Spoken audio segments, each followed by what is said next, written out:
양대지수의 하락폭이 조금 더 확대되고 있는 현재 구간입니다. 자, 오늘장 랭킹5에서 키워드 보면서 시장 전략에 대한 힌트 가득 찾아보도록 할게요. 오늘 두 분과 함께 하겠습니다. IBK 투자증권 영업부 박근영 부장, 헤르메스타 하창원 본부장 인사 먼저 나누겠습니다. 어서 오십시오. 안녕하세요. 안녕하세요. 자, 시장 오늘 실적 이야기로 일단 시작은 해보도록 하겠습니다. 매수 타이밍이 맞을까 챙길까 이 관점이 가장 중요한 키워드 먼저 열어보도록 할게요. 화장품 그리고 미용기기 이야기 해보도록 하겠습니다. 일단 화장품 먼저 이야기하고 그리고 미용기기 쪽으로 넘어가 보도록 할게요.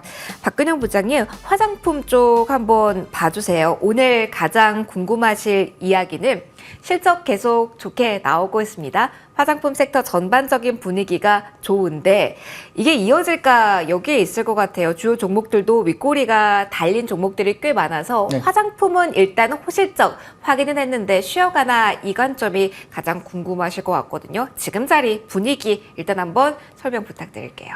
네, 지금 뭐 코스맥스, 클리오, 그다음에 뭐 CNC 인터내셔널, 뭐 인그루드랩 등등 종목들에 관련된 실적들이 굉장히 좋게 나왔습니다.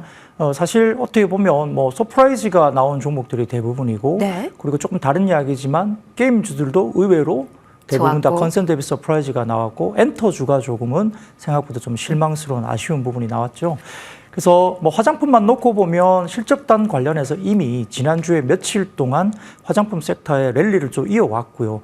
특정 종목들은 또 52주 신고가까지 또 섞어내면서 대부분 한번 실적단에 대한 반영을 하면서 이제 오버슈팅 한번 나간 자리가 나오기 때문에 뭐 단기적으로 윗꼬리가 조금 달린다 하더라도 조금 단기적인 상승폭에 대한 단기 차익 이슈 정도 수준일 것 같고, 이러한 추이들이 결국은 좀 꺾이지는 않을 가능성이 있습니다.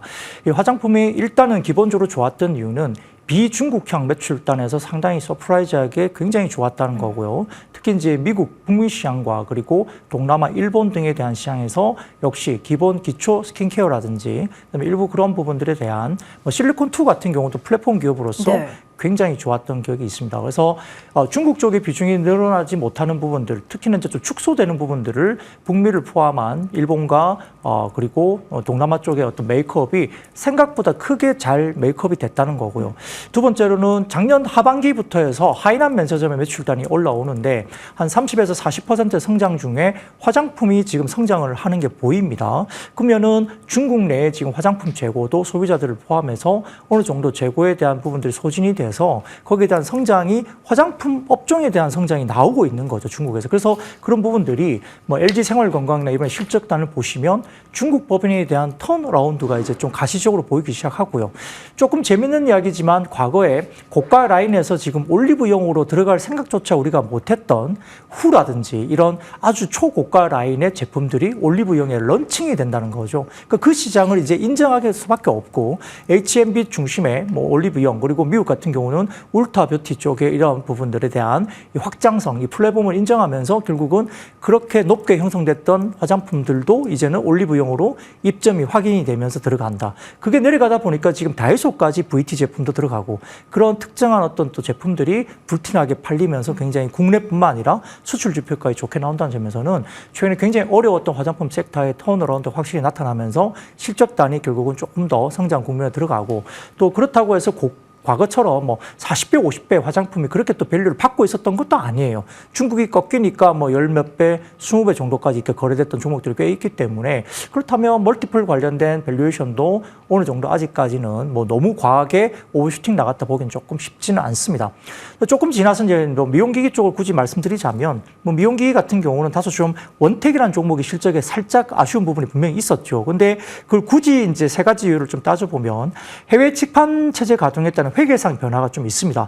연결과 별도 재무제표에서 장부의 매출 인식에 좀 차이가 있었다는 게 확인이 되고 있고, 두 번째로는 국내 매출의 약간의 어떤 역성장, 프로모션의 기저 효과가 분명히 올리주오 제품에서 올리주오 X로 넘어가면서 그 사이의 어떤 프로모션에 대한 부분에 장비 경쟁 심화나 이런 것들이 좀 있다고 보고, 세 번째로는 이제 올리주오 X의 또 매출 인식의 변화도 약간 내부적인 회계상이 있었다. 이런 것들 때문에 다소 조금은 시장에서 바라보기에 쇼크 비슷한 원택에 이제 그게 나오면서 오늘은 원택이 급락하고 다른 다른 장비들 빠지는데요. 뭐 그럼에도 불구하고 클래시스라든지 그다음에 매출단으로 봤을 때 영업이익이 조금 아쉽긴 하지만 매출단이 서프라이즈하게 나온 뭐 제이시스 메디칼이라든지 뭐 비올 같은 종목도 마찬가지로 대부분 다 보면 분명히 성장을 했고 또 앞으로도 성장에 대한 그림은 여전히 북미 쪽의 시장에 진출이 본격화되는 시점이 원년이기 때문에 아마 또다시 성장이 된다는 점에서는 너무 비관적으로 생각하실 필요는 없다 이렇게 말씀드리겠습니다. 그럼 이것만 짧게 조언 부탁드려요. 다른 쪽과 다르게 엔터와 같은 경우 실적 실망감으로 많이 빠지고 있는 상황이잖아요. 원택과는 궁극적으로 다르다라는 관점으로 봐도 될지, 그렇다고 한다면 일부 증권사에서는 원택 쪽에 대해서 이 하락이 기회일 수도 있다라는 이야기도 하잖아요. 부장님께서도 동일하게 생각을 하실까요? 네. 목표 주가 하향 조정이 되면서 다소 좀 아쉽게 네. 또 수급적으로 이런 약간의 뭐 분기 상의 실적의 악재가 나오면 일단 기관 외국인들은 다소 조금은 먼저 던지고 보는 거죠. 그런 다음에 좀 더 명확한 시기에 다시 사들어올 수 있는데 뭐 너무 급락한 첫날부터 뭐 이게 사야 된다 말씀드리긴 좀 쉽지 않을지라도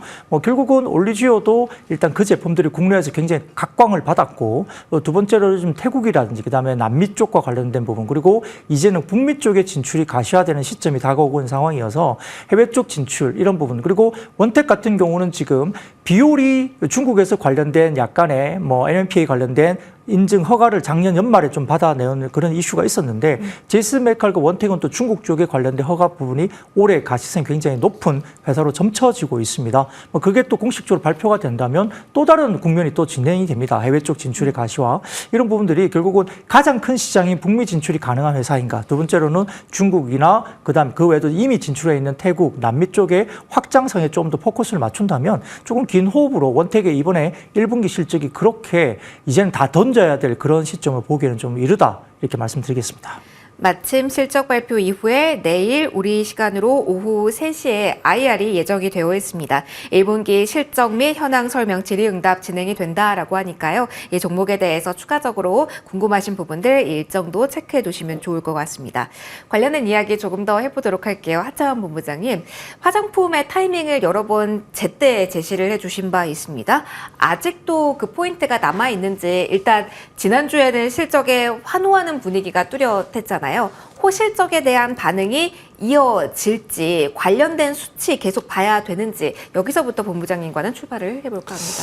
네, 뭐 일단은 화장품 관련된 종목군들에서 저는 계속적으로 OEM과 ODM 종목군들 제가 4대장으로 좀 말씀드렸던 종목이 이제 코스메카 코리아, 인그루드랩, CNC 인터내셔널 뭐 이런 종목군들 있잖아요. 그래서 그런 종목군들에서의 좀 리포트를 역사를 조금 훑어보면 이제 급등이 보통 2023년 3월 때부터 계속 이제 주가의 우상향들이 강하게 나타나게 됐는데 그 시점부터 리포트를 쭉 훑어보시면 매 분기마다 최대 실적 그리고 다음번에도 최대 실적이 나올 거다라는 내용들이 유지가 됐습니다. 근데 최근에 나왔던 이런 이제 좀 선도하고 있는 종목군들의 리포트를 보셔도 아마 비슷한 얘기가 계속적으로 적혀 있습니다. 그러니까 결과적으로는 지속성이 나올 확률이 굉장히 좀 높다라고 보시면 좋을 것 같고 특히나 이제 북미발에서의 영향도가 큰 부분에서의 종목군들을 좀 관심 있게 보시는 게 좋습니다. 앞에서도 잘 설명해 주신 것처럼 이번에 이제 11회 관세청의 데이터를 보시더라도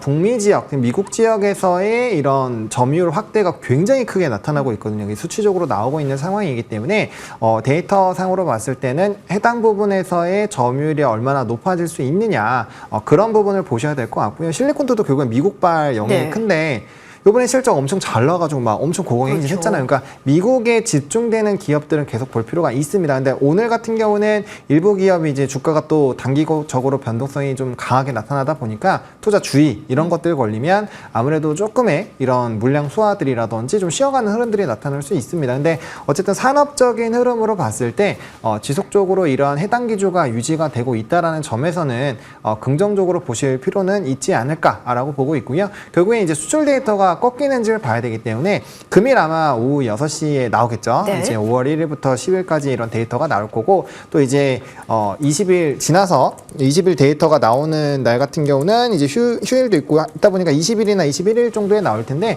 어쨌든 그런 데이터 수준에서의 수출 기조가 꺾이지만 않는다면은 뭐 랠리는 이어질 수 있지 않을까라고 보고 있고 또 트렌드가 한 번에 바뀌는 게 아니거든요.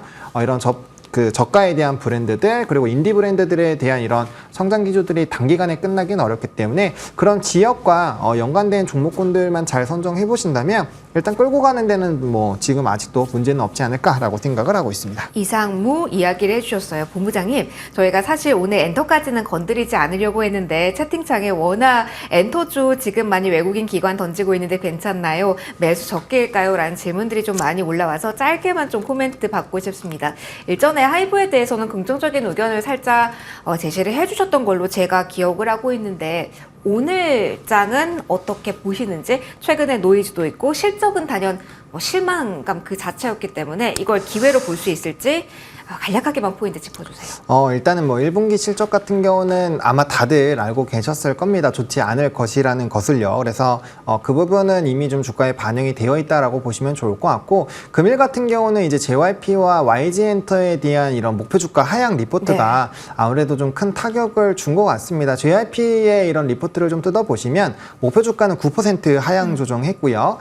이제 스트레이트키즈라든지 이런 사실 모멘텀이 2분기에 있을 걸로 예상이 되어 있는 이게 3분기 쪽으로 밀렸거든요. 그러다 보니까 2분기에는 이제 나연의 솔로밖에 없습니다. 그러다 보니까 영업이익에 대한 흐름이 한 200억 내외로 좀 예상이 되고 있다는 내용이 있고요. 3분기에는 이제 1200억대로 좀 높게 형성이 되어질 것으로 예상이 되고 있는데, 아마 변수 포인트는 이제 보이그룹이 어떻게 되는지가 될 것 같습니다. 그래서 7년 만에 새로운 보이그룹이 또 나오게 되거든요. 그래서 거기서 만약에 이벤트가 터져 나오고 스키즈의 2개의 앨범이 있는데 거기에서의 좀 모멘텀이 터져 나오면 아무래도 좀 좋은 흐름들이 나올 수 있지 않을까라고 보고 있습니다. 그래서 이 리포트의 핵심 내용들을 보시면 단기적인 모멘텀 부재 얘기가 좀 많아요. 그러니까 결국에는 이런 이제 주력 아티스트에 대한 이런 회복이라든지 본격적인 움직임들, 그리고 이제 콘서트가 또 하반기에 많이 몰려있다 보니까 좀 단기적으로는 시기적인 부분이 좀 필요하다라는 관점이고요. 아마 하반기로 가면 갈수록 저는 좋아지지 않을까라고 생각을 하고 있거든요. 그리고 뭐 오늘 JYP가 좀 크게 빠지는 것은 하이브가 이제 그 뉴진스 관련된 이슈가 있을 때 주가가 하락하고 바로 빠졌었는데, 그래도 JYP나 이런 쪽은 크게 빠지진 않고 있었거든요. 근데 아무래도 목표 주가 하향이 나오다 보니까 거기에 따른 앞에서 잘 말씀해 주신 것처럼 이제 기계적인 외국인과 기관의 물량이 나오는 것 같고요. 아무래도 지금 시점에서 엔터를 바라보는 시각이 긍정적이진 않기 때문에 이게 투매 물량이 나와도 받아주는 매수 주체가 없다 보니까 좀 물량이 나오는 거에서 좀 많이 밀리는 흐름들이 나타나는 것 같습니다. 그래서 사실 이제 PER 수준으로 봤을 때는 이런 뭐 이제 해외에 정말 모멘텀이 터지기 전에 PER이 16배, 17배 수준인데 지금 18배 수준이거든요. 그래서 정말 많이 내려왔다라고 보여지고 지금 과매도 구간이라고는 생각을 하고 있지만, 이게 이제 사실 차트나 이런 심리적으로 봤을 때는 이렇게 밑바닥에 있을 때는 사실 조금의 물량만 나와도 조금 어려움을 겪는 부분들이 있기 때문에 그런 것들 잘 참고하셔가지고 하반기까지 조금 이런 그 기회를 포착을 해보시는 게 좀 넓게 보셔야 되지 않을까라고 생각을 하고 있습니다. 아티스트의 파워, 그 영향력을 봐야 되고 시간은 조금 여유 있게 길게 하반기가 성수기니까요. 그 포인트까지 언급해 주셨습니다. 받아주는 주체가 있어야 되는데 그 부분이 없다라는 매도가 더욱더 촉발된 이유까지 설명을 좀 받고요. 화장품, 미용, 의료기기, 그리고 엔터까지 실적 향방 엇갈리는 쪽 위주로 5위 살펴봤고요. 넘어가 보도록 하겠습니다. 4위 좀 간략하게 짚고 넘어갈게요. 음식료주 확인해 볼 거고요. 음식료주에 대한 이야기 박근영 부장님과 하고 넘어가도록 하겠습니다. 고공행진 계속 하고 있는 쪽이 이쪽이었어요, 네. 부장님. 지금 계속 포인트로 봐야 될 쪽이 어디인지 궁금해요. 곡물 제품 원가에 미친 영향력이 큰 쪽을 봐야 될지, 아니면은 라면이 잘 가고 있다라는 수출 모멘텀이 가속화된 쪽을 봐야 될지, 음식료주에 대한 모멘텀이 남아 있다면 지금의 핵심은 어디에 두고 계신지 궁금합니다. 네, 일단 두 가지 뷰를 같이 좀 보셔야 되는데요. 다 같이. 첫 번째로는 이제 우리가 삼계탕 같은 경우도 정부의 수입허가 요청 이후에 28년 만에 삼계탕이 EU로 이제 수출이 되게 됩니다. 이것도 하나의 뭐 모멘텀이 될 수도 있는 거죠. 그 가운데 이제 대표적인 한국 음식은 역시 이제 김치나 라면 같은 것인데, 5월달 10일간의 지금 수출 데이터 지표를 보면 라면은 확실히 돌아섰습니다. 좋아지는 게 보이고, 특히 중국향 수출도 굉장히 좋은 숫자까지 나왔기 때문에 수출 지표 자체가 라면이 워낙 좋았다는 점에서 지난달 농식품 수출액이 처음으로 30억 달러, 약 4조 1천억을 돌파했다는 이제 수출 지표가 있기 때문에 실적단으로 결국 봐야 되겠죠. 긍정적인 것 같고요. 더군다나 이제 K푸드 관련된 부분에서는 역시 이제 이런 부분에서 우리 K 컨텐츠나 뭐 K 문화, 컬처에 대한 부분에 대한 가시권 이런 것들 때문에 역시 이 부분도 호응이 나타나지 않을까 싶고요. 더군다나 지금 지난 12일 농림축산식품부가 집계한 주요 시장 관련된 수출 실적 자료에 따르면 대미 수출 금액이 올해 1월부터 4월까지 4억 7,900만 달러, 약 6,500억 원으로 일본과 중국을 제치고 가장 큰 시장으로 미국이 부상이 됐습니다. 그러니까 미국 쪽의 수출 관련된 부분에 최대 수출 지역으로 떠오르기 때문에 아마 한국 드라마나 영화가 굉장히 좋아지면서 K푸드 인기도 북미 시장을 여기 선점하고 있다. 그래서 거기서 잘하는 업체를 일단 찾아야 되겠죠. 이건 첫 번째 이제 실적단에 대한 이슈이고요. 이 두 번째 같은 경우는 지금 이 브라질 쪽에 호우가 너무 많이 와서 인명 피해까지 나고, 그다음에 지금 이번에 나왔던 그 인명 피해 있었던 지역이 브라질 내에서 콩의 제 3위 곡창지대거든요. 근데 그렇게 되면 이번 홍수 때문에 아마 그쪽에 생산되고 있는 콩의 한 7에서 80% 정도가 이제 소실이 될 걸로 보입니다. 그러면 이제 일부 콩 가격이라든지 이런 것들로 영향을 받을 수밖에 없는 상황이고, 뭐 최근에 좀 급등했다가 조금 주춤하지만 코코아도 뭐 요즘에 좀 그랬고 콩 가격 그랬고, 그러다 보니까 일부 이제 우리가 알고 있는 뭐 샘표라든지 뭐 이런 관련된 종목들, 그러니까 콩과 관련된 일부 이제 음식료 종목들이 같이 또 움직이기 시작했기 때문에 뭐 이런 부분들 영향을 받으면서 아까 초두에 말씀드렸던 뭐 라면이라든지 일부 관련된 쪽에 어떤 어닝과 관련된 모멘텀을 지속하는 가운데 아까 말씀드린 콩 등과 관련된 일부 식품과 관련된 국지적인 이슈가 있으면서 약간의 실질적인 가격을 끌어올릴 수 있는 그런 모멘텀들이 테마성으로 또 움직일 수 있다. 물론 이제 콩 가격 때문에 올라가는 일부 종목들은 약간의 테마성 움직임이기 때문에 뭐 잘못 매매하시면 또 굉장히 낭패를 볼 수가 있습니다만, 뭐 그런 것들이 매매가 쉽지 않으신 개인적인 투자라면 결국은 근본적으로 숫자가 상당히 좀 개선되고 있는 뭐 라면 중심이라든지 이런 쪽과 관련해 보시면 좋을 것 같고, 이렇게 이제 기본적인 어떤 원자재가 이렇게 굉장히 좀 올라가기 시작하면 아무래도 한 3개월에서 6개월 뒤에 이제 가격들이 이제 레깅이 되는데, 기본적으로 총선 전에까지는 가격 인상폭이 그렇게 별로 없다가 총선이 지나고 난 다음에 몇몇 회사들이 지금 가격 인상에 대한 이야기가 이슈화 되면서 다소 조금은 기다렸다는, 그 시기를 기다렸다는 느낌을 좀 받을 수밖에 없습니다. 그러다 보니까 가격 인상으로 전가하게 되면 아무래도 지금과 같이 시장이 조금 쉬어가거나 성장주들이 조금 주춤한 상황에서는 역시 방어주 성격의 이런 것들이 결국은 눈에 좀 띌 수밖에 없다는 점에서 단기적으로는 수출 지표 이런 것들을 좀 중심에 놓으시고 조금 더 긍정적인 접근은 단기적으로 가능하다 볼 수 있겠습니다. 알겠습니다. 포인트 한 번 더 기억을 해주시고요. 저희 지금 시장 상황에서 가장 중심에 있는 쪽으로 좀 이동을 해보도록 하겠습니다. 반도체에 대한 이야기하고요. 그리고 전력설비 전선 좀 이어서 가보도록 할 텐데요. 일단 좀 작은 쪽을 이야기해보려고 저희가 했는데, 현재 구간의 유가증권 시장에서 외국인 쪽에서 팔고 있는 물량이 1,000억 넘어가고 절반 이상이 IT에 좀 쏠려 있습니다. 외국인 기관의 동반 매도 1위가 삼성전자라서요. 그에 대한 이야기로 좀 시작을 해보도록 하겠습니다. 엔비디아에 대한 경계감일 수도 있을지, 아니면은 물가 지표를 앞두고 전체적으로 지수 시장을 팔면서 삼성전자가 그 타겟이 1위 종목이니까 되는 건지 궁금합니다. 본부장님과 그 이야기 좀 해보도록 하죠. 삼성전자 중심으로의 하락폭이 좀 커지고 있고, 갈팡질팡하던 외국인이 매도로 좀 기운 상황이 현재 1시 40분 구간인데요. 조금 더 경계해야 될까요? 의미를 크게 봐야 될지, 아니면은 그냥 흘러가는 흐름 속이라고 봐도 될지 궁금합니다. 일단 사실 이제 미국의 반도체 종목군들이 TSMC 실적 발표 이후에 그래도 필라델피아 반도체 지수라든지 아니면은 이제 뭐 기타 뭐 대부분의 종목군들의 흐름이 좋았는데, 거기에 비해서 사실 삼성전자의 움직임은 일부 좀 좋지 않은 상황입니다. 이제 지난주 금요일부터 일부 이제 지라시들이 좀 있었고요. 맞아요. 그거와 관련된 게 오늘 이제 단독 뉴스로도 좀 오픈이 된 내용인데, 어쨌든 거기에 따른 일부 조금 투심적인 부분들이 영향을 준 것 같습니다. 근데 사실 이제 HBM이 차지하고 있는 전체 비중 자체가 물론 이제 앞으로의 먹거리고 확대가 될 것이기 때문에 집중하는 것은 맞지만, 결과적으로 이제 레거시 쪽에서의 움직임들이 좋아지는 부분으로 본다면 과연 삼성전자를 빼놓고 볼 수 있을까에 대한 부분이고, 만약에 HBM으로 치중을 하게 되면 이제 수요 부분에서 문제가 생기기 때문에 결과적으로 이제 디램과 낸드 가격을 조금 더 올라가게끔 만드는 요인으로 작용을 할 수 있거든요. 그래서 그 부분에서의 좀 변화 기조도 보셔야 될 것 같습니다. 근데 기본적으로 반도체 수출 데이터가 꺾이지 않는다라고 한다면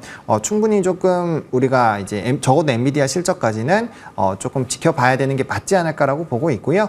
만약에 이제 뭐 다른 기타 반도체 종목군들의 실적이 일단 나쁘지 않게 나왔기 때문에 엔비디아 같은 경우도 뭐 굉장히 좀 잘 나오지 않을까라고 기대를 하고 있습니다. 그래서 일부 조정 이후에 오히려 같이 좀 올라갈 수 있는 그런 트리거가 될 수 있는데 변수 포인트는 이제 금리죠. 아무래도 이제 내일 PPI 9시 반에 나오고 모레 이제 CPI 9시 반에 나오는데 그런 내용들에 따라서 기술주들의 약간 변화가 나올 수 있어서 그 부분을 좀 보셔야 될 것 같고 좀 변수는 지금 소부장 단이죠. 사실 대형주들 같은 경우는 뭐 단기간에 올라왔다가 좀 꺾이는 부분들이지만 소부장 같은 경우는 사실 차익이 굉장히 많이 나오는 이런 종목군들이 있거든요. 그래서 그 부분에서는 지금 아무래도 좀 차익 매물들이 나오고 있기 때문에 만약에 소부장에서 기회를 찾으신다고 한다면 뭐 리노고 같이 정말 절대적인 실적이 좀 뒷받침이 되어 있다거나 아니면 한미반도체처럼 뭐 HBM에서 정말 묵직한 이런 키워드를 가지고 있다거나 이런 좀 핵심 종목군들 위주로 보시는 게 맞을 것 같고요.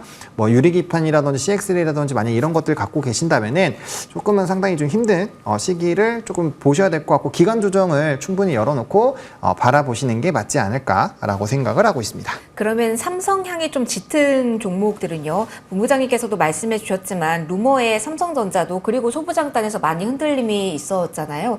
사실 12단에 대해서 삼성전자 쪽에서 지금 예정하고 있는 시점이 2분기니까 2분기라고 하면은 사실은 다음 달이잖아요. 그러면은 시기가 임박해 오면서 나올 수 있는 잡음에 대한 대비를 해야 될까요? 아니면 그 포인트가 오히려 기회가 될 수도 있을까요? 소부장단에서 워낙 또 흔들림이 드라마틱하게 나와서 궁금해요. 일단은 저는 오히려 기회가 되지 않을까라고 생각을 하고 있고요. 그 다음에 일단 반도체 뭐 모든 산업이 마찬가지인데 어쨌든 반도체를 좀 집중해서 보신다라고 한다면 일단 삼성전자랑 하이닉스가 그 산업에서 비중의 절반 이상은 무조건 차지를 해줘야 됩니다. 네. 그래서 그렇게 좀 세팅이 돼야 될 것 같고요. 앞서 말씀드린 것처럼 물론 이제 모든 소부장단을 다 이제 거쳐갈 수는 없지만 어쨌든 실적 자체가 좀 기반이 되고 있고 그다음에 AI 에 대한 이런 기대감이 높다 보니까 IT 전반적으로 좀 수요가 높아지는 흐름들이 좀 예상이 되고 있거든요. 그런 부분에서 본다면 뭐 수켓이나 이런 쪽은 상당히 좋겠죠. 그래서 조금 다른 이슈랑도 엮여가지고 이런 긍정적인 수급이 쏟아질 수 있고 또 이제 실적적인 부분에서 좀 뒷받침이 되고 있는 그런 기업들 위주로 일단은 선별해서 보시는 게 지금 반도체를 보시는 데는 좀 중요하지 않을까라고 말씀을 드리겠습니다. 그럼 본부장님 지금 상황에서 반도체 역시 실적이 키라고 답변을 주셨잖아요.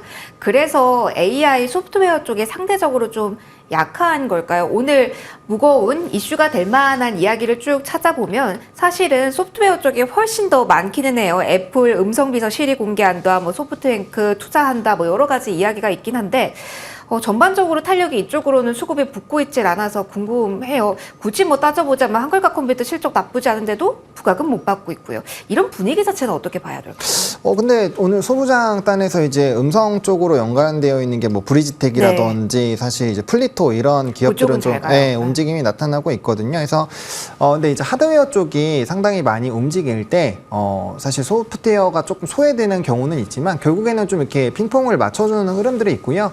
요번에 이제 어떠한 내용들이 오픈 AI에서도 이제 이런 음성 관련된 부분에 대한 얘기가 나왔고 기타 좀 중요한 기술주들에서도 뭐 추가적인 이런 내용들을 좀 밝히겠다라는 그런 얘기들이 있었기 때문에 아마 음성이라든지 기타 부분에 대한 좀 주목도가 높아질 수 있거든요. 그러면 충분히 수급이 쏟아질 수 있는 상황이고 반도체에 대한 어쨌든 수출 데이터 기반으로 그때 이제 작년 11월 기점으로 시장이 돌아섰기 때문에 그러한 관점에서 본다라고 한다면 분명 안에서의 기회를 포착을 하려고 할 겁니다. 그래서 해외 글로벌 기업들의 이런 이슈가 터져 나올 때 지금 오늘 브리지텍 같이 수급이 쏠리는 종목군들이 생기기 때문에 그 안에서의 순환매도 한 번 정도는 노려보시는 거 나쁘지 않을 것 같고요. 또 한글과 컴퓨터나 이런 쪽은 이미 폴라리스 그룹주들이 한번 솟을 때 같이 좀 움직임이 나왔었던 부분들도 있기 때문에 이미 좀 그런 쪽에서는 수급이 올라갔기 때문에 조금 더 신선한 쪽으로 오늘은 좀 돌고 있는 것이 아닌가 정도로 보시는 게 좋을 것 같습니다. 단 이런 종목을 볼 때 키 맞추기까지 보는 게 아니라 앞서 핑퐁이라고 이야기해 주셨잖아요. 한 번 시세가 날 때 챙겨야 된다라는 논리로 제가 정리를 해도 될까요? 네, 저는 짧고 굵게 보는 게 맞다라고 봅니다.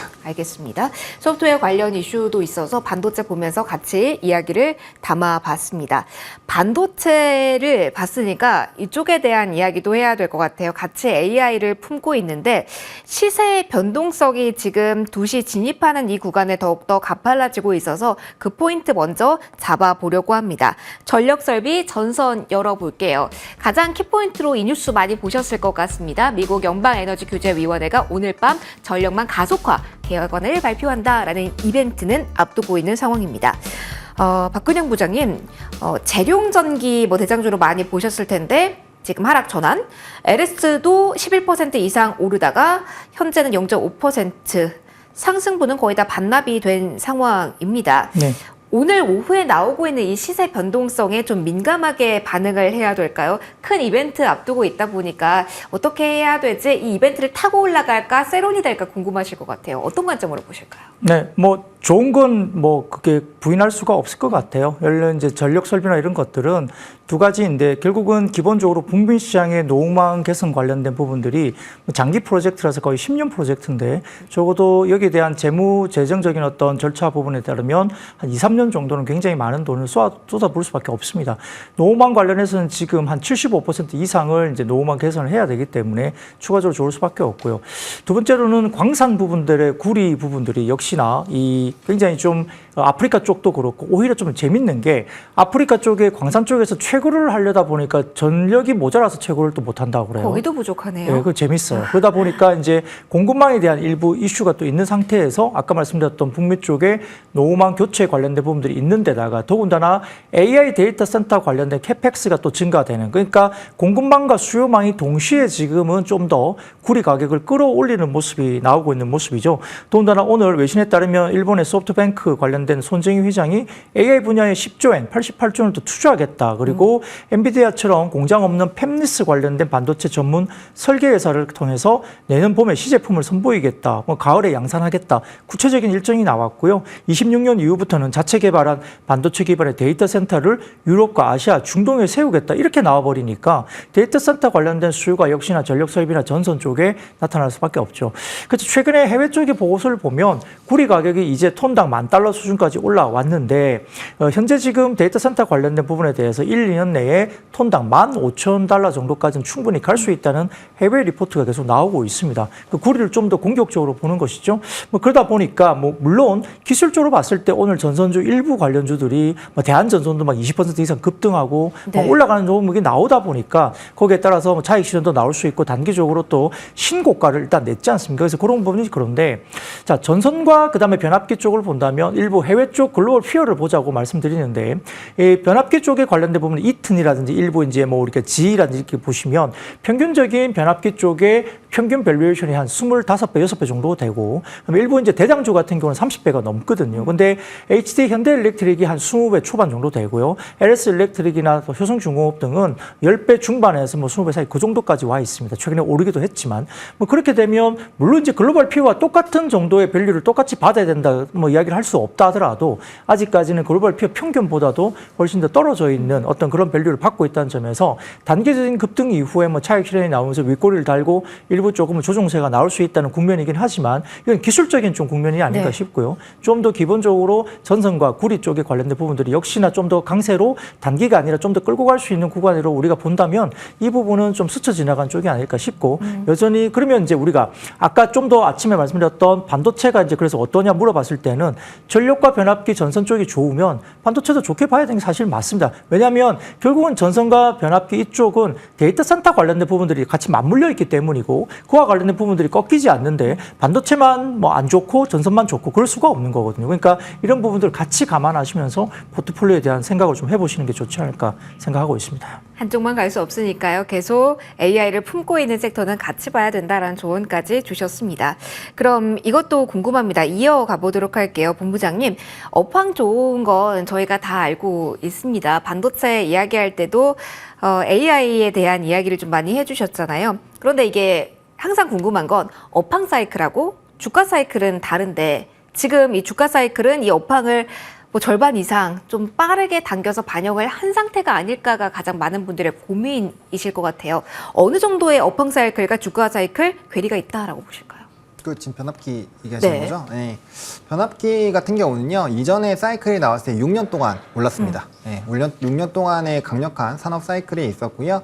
이번에 지금 산업 사이클이 온 지 2년이 됐죠. 그러니까 결과적으로는 이전과 비슷하다라고만 하더라도 4년 정도의 룸이 남아있다. 아직 남았다. 네, 라고 보시면 될 것 같고, 최근에 산업 리포트 되게 정리 잘 돼 있으니까 꼭 한번 읽어보시면 좋을 것 같고요. PPI 수준도 10년 동안 안 움직이던 게 2년 전부터 움직였습니다. 그러니까 그런 사이클들을 보신다라고 한다면, 물론 이제 저점에 대비했을 때 주가가 많이 올라온 것은 사실이지만, 그런 산업의 사이클로 본다라고 한다면, 이게 지금 뭐 꼭대기다라고 보기에는 상당히 어렵다. 이전 사이클에서도 이렇게 주가가 폭발력을 보였었을까요?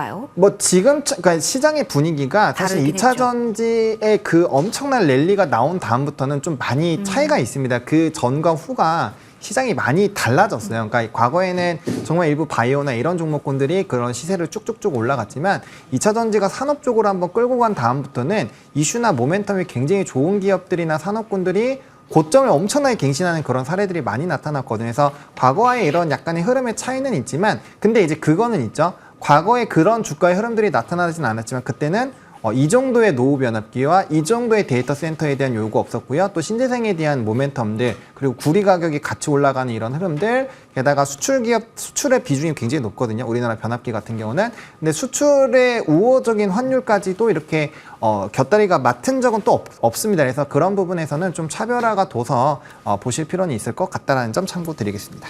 그럼 요것만 짧게 오늘 이게 가장 이 시간 궁금하실 것 같아서 저희 지금 뒤에 헤드라인으로 나오고 있는 미국발 이벤트 연방에너지규제위원회 전력망 개혁안 앞서 부장님께도 질문을 같이 드리기도 했는데 본부장님의 생각은요? 이 이벤트를 앞두고 굳이 보유자분들이 액션을 취하실 필요가 있을까요? 저는 뭐 없다라고 봅니다. 없다? 왜냐하면 만약에 변수에서 포지션을 바꾼다라고 한다면 CPI나 PPI에 따른 단기적인 차익들 이전에도 한번 금리 이슈가 있을 때 앞에 있을 때 한 15% 20% 단기적으로 주가 차익이 많이 나왔던 적은 있거든요. 그런 움직임이 나타날 수 있지만 최근에 이제 화이트하우스에서도 이제 공지를 했었던 것처럼 전력에 대한 이런 세제 부분들과 패스트트랙을 진행한 바가 있거든요. 아마 긍정적으로 나올 확률이 크고요. 노후 변압기에 대한 수준이 지금 70%가 넘습니다. 이제 60년부터 70년까지 만들어놨던 거에서 대부분 교체를 해야 되는 상황이고 지금 그 수준이 장난이 아니에요. 어마어마하게 많이 필요합니다. 그래서 그런 부분에서 긍정적인 얘기가 유지가 됐으면 됐지 부정적인 얘기가 나올 거라고는 생각하지 않고 있기 때문에 이 부분이 주가의 하방을 끌어내리는 부분으로 작용하지 않을 것 같고요. 만약에 주가의 변수 포인트가 나온다면은 앞서 말씀드린 이런 CPI, PPI 이런 부담감에 따른 일부 조정분 왜냐면은 앞에서 잘 말씀해 주신 것처럼 금리에 대한 부담감이 커지면 반도체가 조정이 세게 나올 거고 그러면은 변압기는 당연히 조정이 같이 나와야 되는 게 맞거든요. 그래서 그런 부분들에서의 좀 순환매 흐름들도 생각을 해보시면 좋을 것 같습니다. 업황이 어떻게 흘러가고 어디를 향해 가는지 그 와중에 호재를 얻을 수 있는 쪽 그림을 잘 그려주셨습니다. 다음으로 좀 넘어가 보도록 할게요. 일단 저희가 헤드라인 자체는 2차 전지로 잡기는 했는데 포인트는 대중 압박 수위를 미국이 높이고 있다. 어디가 수혜일까? 주식시장 반응이 있을까? 이 포인트로 좀 맞춰보도록 하겠습니다.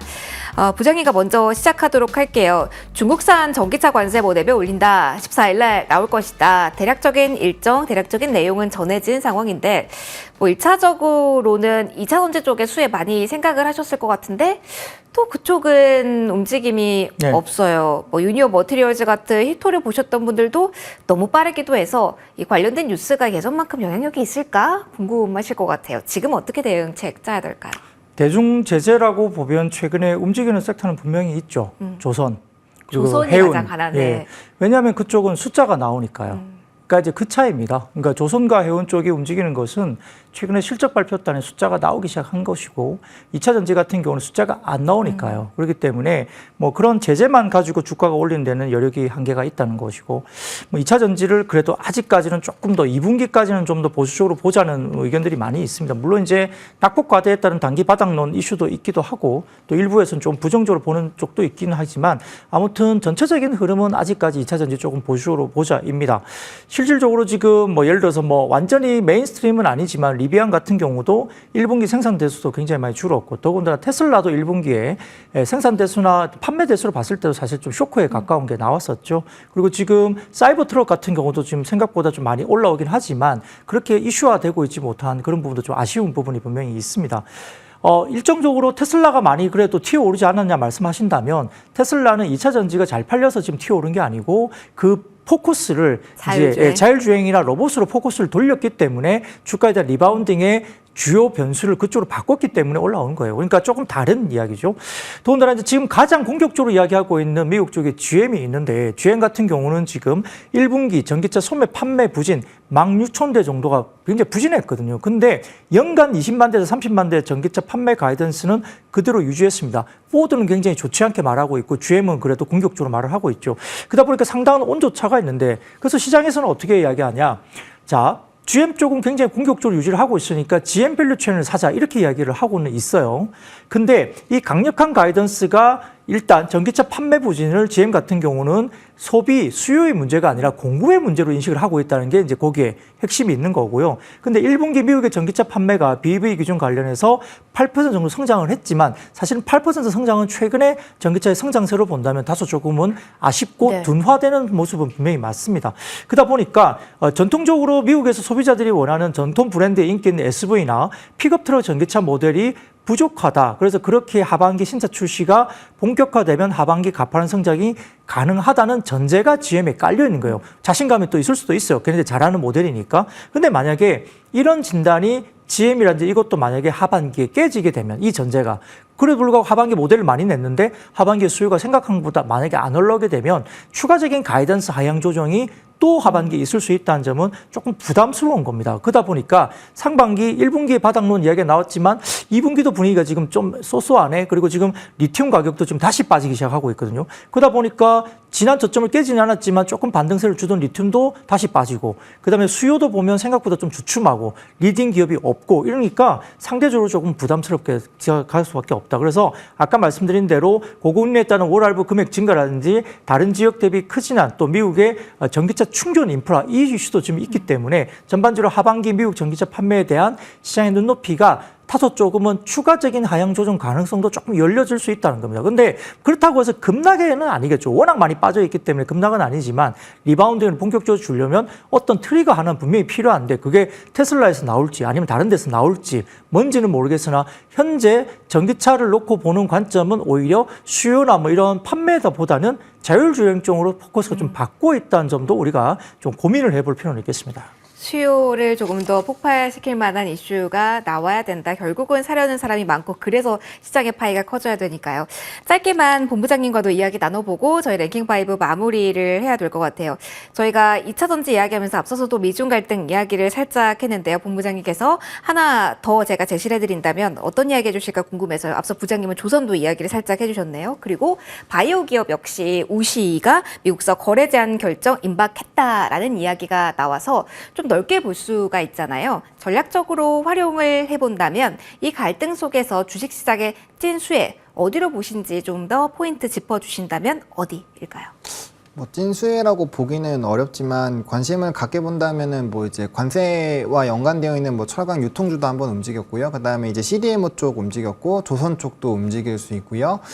뭐 이제 히토류도 오늘 움직이고 있잖아요. 그래서 그런 쪽까지 해서 미중과 갈등이 나왔을 때 좀 이슈가 되는 산업군들 위주로 보시는 게 좋을 것 같고 아마 순환매의 관점으로 보셔야 될 거기 때문에 뭐 어떤 게 뭐 무조건 움직인다라고 보기는 좀 어려울 것 같고요. 거기에서 어느 부분을 조금 더 집중하느냐에 따라서 달라질 것 같습니다. 만약에 철강 관세에 대해서 부각되는 이슈가 부각이 되면 당연히 철강주가 움직일 거고 그다음에 이제 뭐 바이오 쪽에 대한 뭐 생물보안법 관련된 부분 이슈가 부각이 되면은 뭐 이제 CDMO 쪽이 움직이겠죠. 그래서 그런 식으로 이슈에 따라서 좀 변수로 보시는 게 맞지 않을까 싶습니다. 그러면 즉각적으로 반응이 왔을 때 그런 종목들은 좀 따라잡아도 괜찮다는 시각이실까요? 아니면 한번 쏘아 올린 쪽은 일단 보내줘야 된다는 게 미중 관련 이슈일까요? 근데 관련된 산업군들이 뭐 대표적으로 히토류 같은 경우 삼화전기가 지금 대장 역할을 해주고 있는데 최근에 주가 보시면 정말 많이 올랐거든요. 그래서 이 얘기가 사실 처음 나온 거는 아니기 때문에 뭐 철강이나 이런 거야 워낙 되돌림이 심해서 좀 급등 나왔을 때 초반이라면 쫓아가실 수가 있겠지만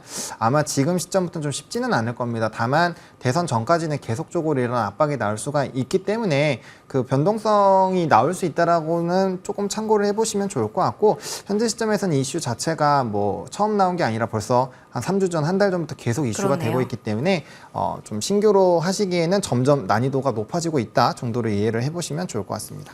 실적 따라 움직이는 쪽, 이슈 잡고 있는 쪽, 지수와 연동되는 쪽 골고루 저희 키워드 잡아서 시장 전략에 대한 이야기 레깅5에서 해봤습니다. 오늘 순서는 여기서 마무리 짓도록 하겠습니다. IBK 투자증권 박근영 부장, 헤르메스다 하창원 본부장 두 분과 함께 시간 꾸려봤네요. 두 분 모두 고맙습니다. 네, 고맙습니다.